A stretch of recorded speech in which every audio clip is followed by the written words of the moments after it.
Tyron, I don't think this is the fight that either one of you guys wanted, but now that it's here, how excited are you for a stylistic matchup like this one? Thank you, Ron. This is exactly the fight I wanted. And stylistic-wise, it's an amazing fight. I think the fans will be in for a treat. If you see how I'm hitting these passes, I mean business this week. I'm coming out blazing, and I'm trying to finish this fight. So why is this exactly the fight that you wanted? Because he's the #1 fighter in the world. I mean, I can fight a sub-top 10 fighter and put on a great performance and get a title shot, but I'm old school. I feel like you got to earn it, and he's my toughest matchup, and that's why I asked for him. You said that there's two versions of you in the cage. Sometimes there's a hyper-aggressive guy, and sometimes there's a complacent guy that's looking to set traps and that sort of thing. Do you agree with that assessment of your performances? I think it's great that he sees different versions, because the version that's coming out Saturday is one he hasn't seen, and I don't think he can prepare for it. He feels like a title shot's definitely on the line here. Do you feel like that's definitely the case? No, I'm just treating this as a mini title shot. He's been a former champion. He's been in 3 world title fights. 2 where he lost was really close. Every single fight that he's lost has been close. It's been split decision. So he can almost argue that he could be undefeated with a different set of judges. So I'm taking this very seriously. I'm not thinking ahead. I'm not thinking about what's after this. I'm thinking about only Saturday. Stylistically, you guys are pretty similar. You have very strong wrestling, but also very heavy hands. Where do you see yourself having the biggest advantage, Will? I'm faster. I'm stronger. I'm more agile. I got better footwork. I got better boxing.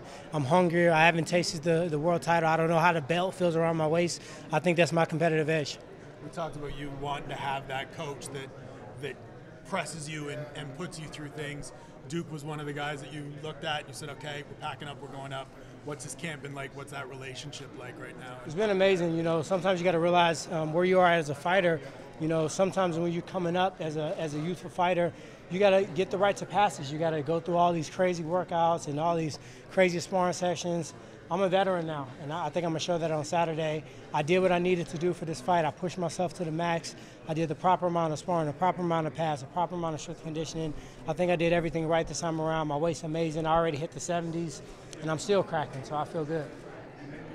So in your last performance, you fought Kelvin Gastelum and split decision.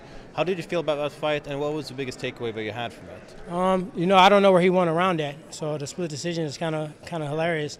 But people are used to, it's like if you give them a taste of something, they expect to see it every time. If they see me knock somebody out, that was my only decision win ever in the UFC. So they used to see me, bombard myself around the cage and knock people out, but they can't appreciate time and footwork, lateral motion, counters, and just really, I wanted to show everybody I don't have to knock you out to win, that, he was supposed to be this cardio freak, and he was the one that was huffing and puffing when we were in there in the cage, and he didn't even make weight. So if I got, I weighed what he weighed Monday. I weighed 180 Monday. That's what he stepped on the scale at. So my takeaway is I had fun. Now I'm just looking to add to that performance. All right. Good? Thanks, guys. Thanks, guys. Appreciate it.